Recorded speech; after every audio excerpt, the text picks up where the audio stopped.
I mean, I want to talk now about the stretch drive on Saturday. When you realized, because I watched back the race, for a long time your stable made body tap was in front and you would have been biding your time.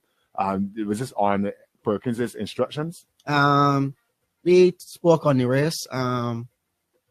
Perkins never give me instructions. He does Mr. Big up Perkins, man. I got to talk to him again too, yeah. They say, just ride your race, Jalon, and do what you have to do. I was like, okay, cool. So, like, I just knew I wanted a good break. That was the key. To get a good break, and he break on top. Because I knew I had 3 speedsters on the outside of me, the 3 horses that's going to go on the lead. Yeah. They're on the outside, so they're going to come across blazing. Yeah. And if I don't get a good break, I'm going to end up getting squeezed, and then I got to check and take back my horse. I don't want to be all back there because the track is hard. Yeah. So this race is speed. When I get the good break and I settle him where I want, I think we were sitting 5th or 6th. Coming down here for the first time, I take a look around to see who was around me. Go around the paddock bench, smooth. Okay, we go on the backside. It says good. Time to pick your spot. Time to put him in a position now where I don't have to check him at all because there's no time to check in the race here. No, you check no, this workout, right? You know what I mean? We're going over the hill with Drill Hall. Now, Mohawk, 3 floats to go, he breaks down. Yeah. I thought this is where I thought I lose the race now because I just made my decision to switch out in a clear. Yeah. But this decision now is the wrong decision. Oh, explain to us, yeah. It became the wrong decision because it seems like Mohawk, he was, I don't know. I don't want to see he was hurting. I don't know what it was. He was right. He was in the front of the race for the majority. He was drifting out, going to the left all the time. Going right. Cammy wide. I was like, oh my God. Yeah. I take a peek to my right. I see brilliant news come through the inside. I said, geez, this is how I can lose this race. I can't believe that all this is going on in the race. This is going on. I take a peek. I said, this is how I can lose this race here now. And then I take a further peek and I can see Patrick got the whole space now for himself. A big space. I said, well, look at this here for me. So bad. Well, look at it. We in the straight now.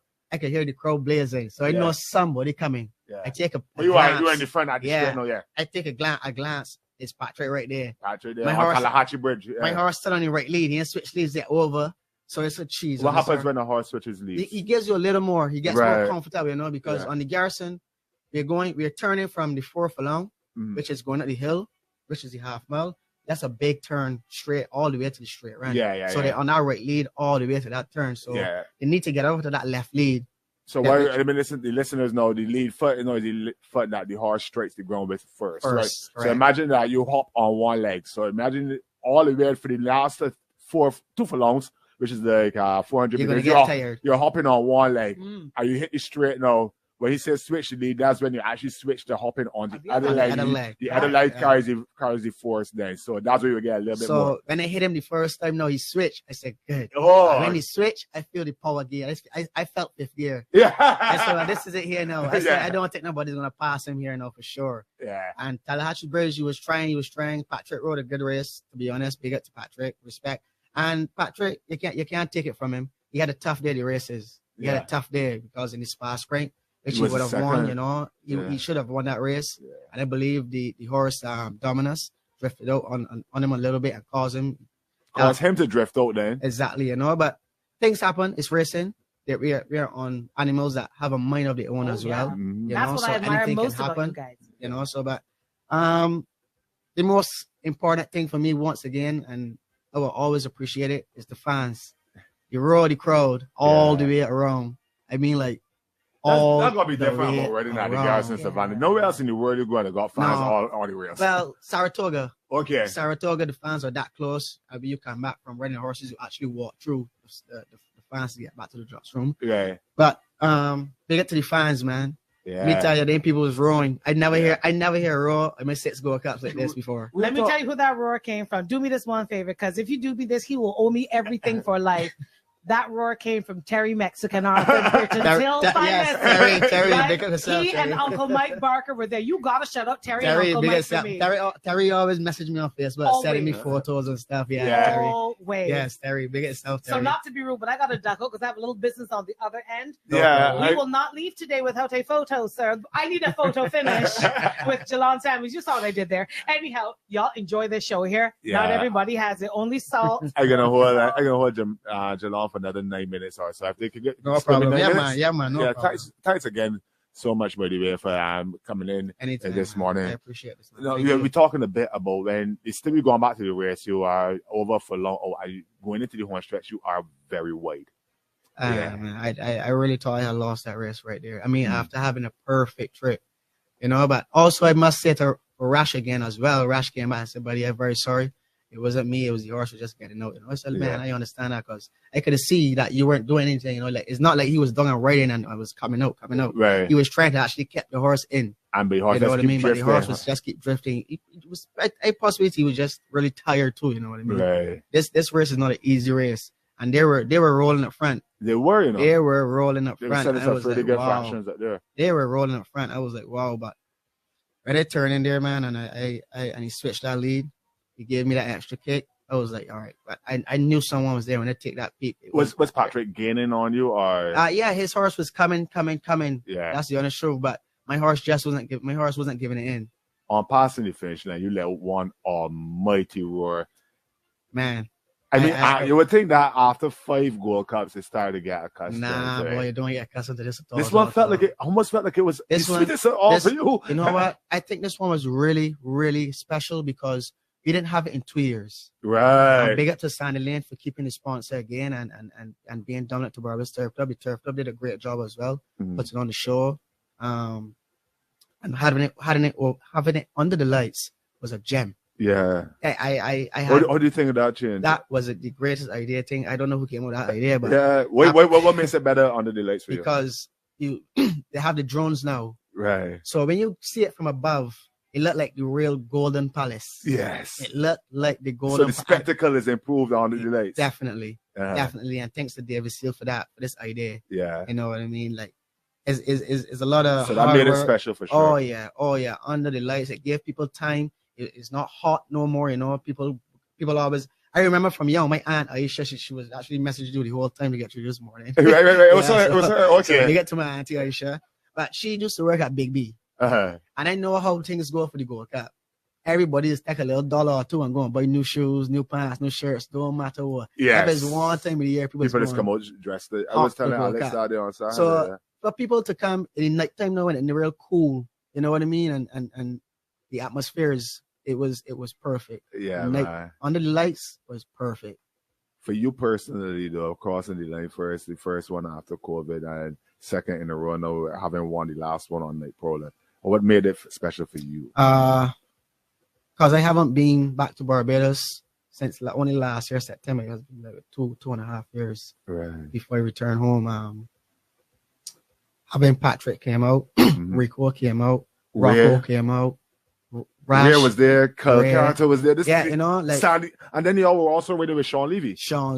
He's an international jockey. You had top riders, champion riders. I told people that it's a jockey's race. No locally bred horses, which we hope to get back some good locally bred horses to give these outside horses a challenge. Thanks, Mr. Ramsey, for shipping 2 more again. Safi Joseph, big train in Miami, doing great things for the country again. You know what I mean? Like, it's good to have these things. This horse racing is a sport we need to really kick up in the island. We need to get about horse racing going again.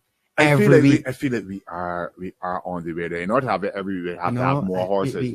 We have people more. We have more owners here now that retired and live overseas. They're actually looking to buy more mares. Good. We got enough stallions now. We need some more foals so we can get about the racing going every week. Yeah. You know what I mean? Because what people don't understand is that we have cricket, but in order to get paid, you got to get contracts. Exactly. Where horse racing outside of cricket is the only professional sport in Barbados, and it's an industry. So people make their living, it's their livelihood. Owners, we take them out. Jockeys, they get paid every time they get on a horse. The grooms get paid every time they deal with a horse. I like to break it down for people how it is to maintain a horse. You can buy a horse tomorrow and it doesn't race the next day. There's a horse that was bought by the same people that owned Sandy Lane one time, and I think his name was Green Monkey something like that. Yeah. We spoke about on the sports match coverage. The richest horse in the world, $16 million. And it's run 2 furlongs in 20 seconds or something. Yes, you know what I mean. Blow the world apart. But he never won a race. You know, like you could buy a racehorse today and never race. It's a gamble. No, exactly, it's a gamble. Now the maintenance, you gotta pay a track levy, so your horse can work. He can't work and people track for free. Oh, right. You gotta pay the groom. You gotta be medicine, feed, grass, everything. You like. It takes so much to prepare a horse to get it to a race. Yeah, it's day in, day out work. It's every day. It's like having a child. Yes, it is. You gotta and you gotta maintain for however long to keep this horse going. Yeah, you know what I mean. And it's not cheap either. Yeah, but so that's why I often say kudos, because a lot of the people that you see have horses, they're in it for the love of the sport. For the love of the sport. Especially when you see the little local syndicates. Yes. Syndicate. They get to them people all the time. They keep the racing going too. They do keep the racing going. People like the syndicate behind Vividly and Jocular. Yes, them people that bringing in horses and stuff. People that hear like Stephen and Hayden Nichols and all those other trainers and owners who have horses. They keep the game going, man, you know, and that's what we need. We just need more people to come together and invest in the sport some more, you know, and build it up. Keep it going. Ladies and gentlemen, if you wanted to call, now you can call. We're going to open the phone lines. 436-1011. 436-1011 is the number to dial right now if you want to speak to Jalon. People are saying this story is giving me goosebumps. Biggest to Jalon. Lots of people are really happy to hear you on the air, Jalon. You're one of the praise of Barbados. No, you spoke a bit about who would have inspired you when you first came into the game, and you say you looked at the people like Bill Marshall and Jonathan Jones, etc. Looking now as if know that you would have probably come out. Your idols have become your rivals now. You know how to stretch drive with the great Patrick Husbands, who would have won his first Gold Cup when he was like around 15 years. Yes, Vardar. Yeah, Vardar. Yeah. Now, who are you bringing along? Who you seeing in the paddock that you really have a lot of time for? I have a kid there that he works in New York as well, and he just had his second ride in Barbados here. He lives in New York where I live now. His name is Elijah Greenwich. So he's a Barbadian as well? He's a Barbadian. Yeah. So he's working at Aqueduct and Belmont as well. And nice. So he just rode a race. When he goes back, he's gonna start riding in New Jersey from this year. Good. So I try to, because you got, as you say, you got the agent, you got the framework. Yes. So yeah. So I just try to you show start him hitting the deep end though. You start hitting in North America. Yeah. I mean, like, you gotta go after it, man. Don't matter. You can't be scared. Yeah. You gotta put it out there. You gotta go after it. Put yourself out there. Hey, good morning. You're on the air. Jalon is here as well. Good morning. Good morning. I want to say congratulations to Jalon. Thank you very much. And not only that, I always say for horse racing, once Jalon is riding a horse, bet on that horse. You bet. You bet. Oh, good God, I did not go. Oh, jeez. Oh, my Lord, I wanted to be there, but I didn't go. We offer online wagering as well. You know, you don't got to be there. Yeah, you don't got to be there. We up to date now. Oh, my Lord. Jalon, anytime you're riding a horse, a person could feel good to bet on it. Yeah, you know what I mean? Thank you very much. I'm always going to go there and give my 100, no doubt. Congratulations again, my dear. Thank you. Keep pushing. I will. Thank you very, very much. Oh, you're welcome. Bye-bye. You too can call 436-1011. Hey, Asa 551. How important is it to have a bond with the horse that you are riding? It's very important. You got to know how to get the feel of that horse. You're making that bond, get that horse to know you a little bit too is very important. That's the key of going out and work on the mornings, and also you build that bond with that animal. You get to feel that animal. You get to know how much horse you have. Hey, good morning, folks. Hey, good morning. Good morning, listeners. Good morning. Congrats to you, Jalon. Thank you very much. The longest of how long you could ever think both time enough. The world Barbados, you're in the first one. It happened to Louis, the greatest people these things just happened to for the Ribbon, right? Yes. Yeah, but congrats. It's yours to win many more times. Man, I thank you very much. Yeah.